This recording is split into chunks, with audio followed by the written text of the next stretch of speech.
Welcome to another edition of Holding Court. I'm Don Heath. And I'm Rich McGowan. And this week's special episode was playoff time, and we'll recap the first two rounds of the state playoffs and look ahead to the quarterfinals. Rich, but before we go into our high school stuff, there's another big tournament coming up here pretty soon.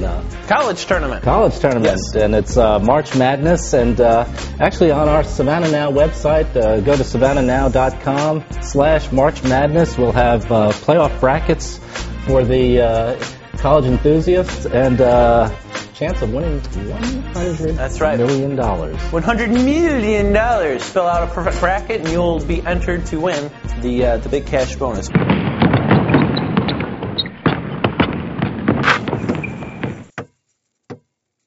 People watching this, they're really interested in the high school scene right now, and it's been a pretty exciting first couple of rounds so far. Boy, it really has. The games that I've seen have been unbelievable over at Savannah High.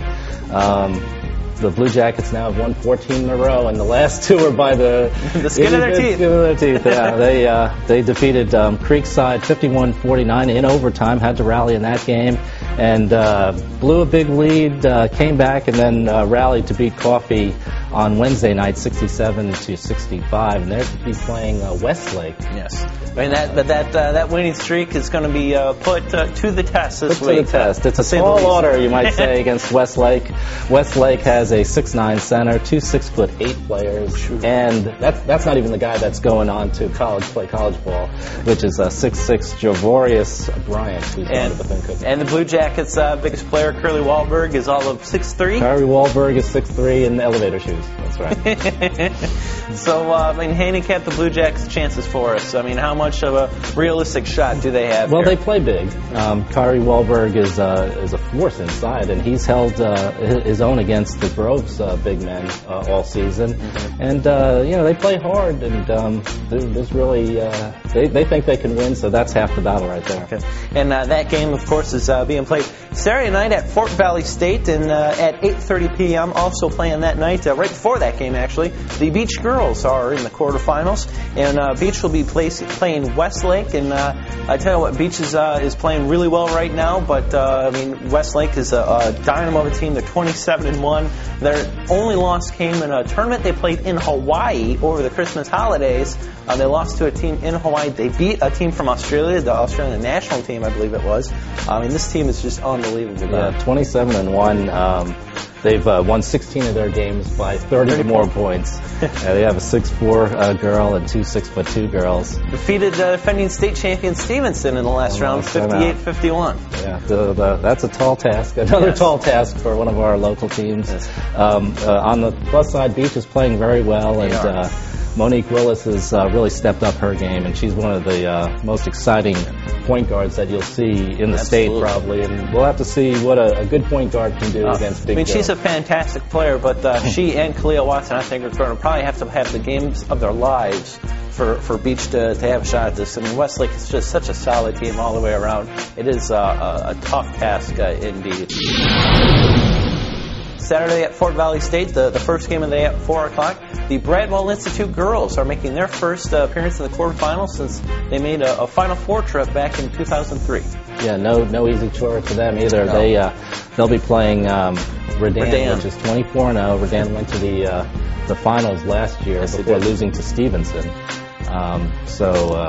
Bradwell just got by Luella the other day, 57-56, and you were at the game. Yes, it was a really grinding out kind of game. Luella played a real nice all-around game, had a little trouble with turnovers, and Bradwell was able to get some easy baskets that way. Both teams were using sort of a full-court trapping style defense, and so it led to runs for both teams at different times. And I got to tell you, I was so impressed with the maturity and poise of Mariah Maternick there. Yeah. I mean, she's only a sophomore.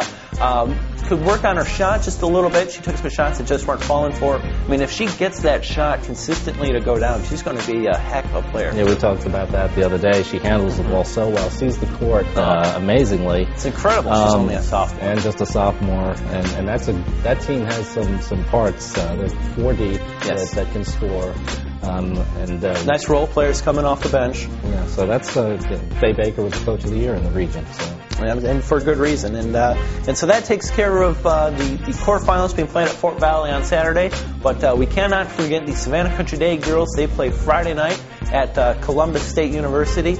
And the Hornets will be playing Hancock Central at 7 o'clock. And down Hancock Central, if you just look at the record, they're 21-7. So maybe not overly impressive, but all of those losses, all 7 of those losses have come to teams above the Class A level. They are undefeated in Class A, and in the first round defeated Savannah Christian 53-52. Right. Some of those small county schools, they have to play whoever they can get. Yes. On their schedule, so they just play whoever's nearby, and that's why Hancock Central will have 7 losses against the upper classification teams, but will still be a strong team, and obviously they are in this case. Hancock Central went to the quarterfinals last year.